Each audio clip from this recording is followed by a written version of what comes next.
va intensifier ses efforts pour faciliter l'accès de l'humanitaire vers l'est de la RDC?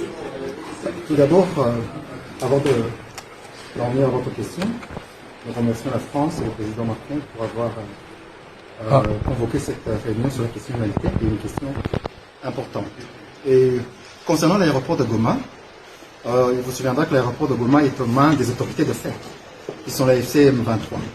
Et donc nous, notre position du Rwanda, c'est d'abord de s'assurer que les décisions soient prises dans le cadre de négociations de Doha, puisque c'est là où le gouvernement congolais et la FCM 23 sont assis pour négocier une solution à cette crise. Donc c'est dans ce cadre-là, avec les autorités de fait qui tiennent l'aéroport de Goma, que cela doit se faire. Ce n'est pas ici, Paris ne peut réouvrir un aéroport, puisque les premiers concernés ne sont pas là. Ça, c'est la première chose.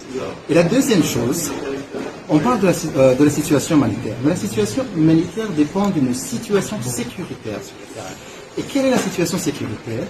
C'est une violation permanente, quotidienne, du cessez-le-feu par le gouvernement congolais, avec ses frappes aériennes, des avions de chasse, des drones d'attaque, qui attaquent non seulement les positions de l'AFC M23, ceux qui ont violation des cessez-le-feu, mais aussi les communautés des villages de Banyamulenge, dans le sud Kivu, ces Congolais Tutsis qui sont persécutés, et ceci est fait dans le cadre de la montée des discours de haine qui sont propagés par cette milice Wazalendo créée, soutenue et financée par le gouvernement congolais. Donc vous, la réouverture de l'aéroport de Goma, vous n'y croyez pas? Non, c'est pas qu'on n'y croit pas. Il faut d'abord procéder d'une façon ordonnée, puisque l'aéroport de Goma n'est pas un aéroport qui est en l'air, c'est un aéroport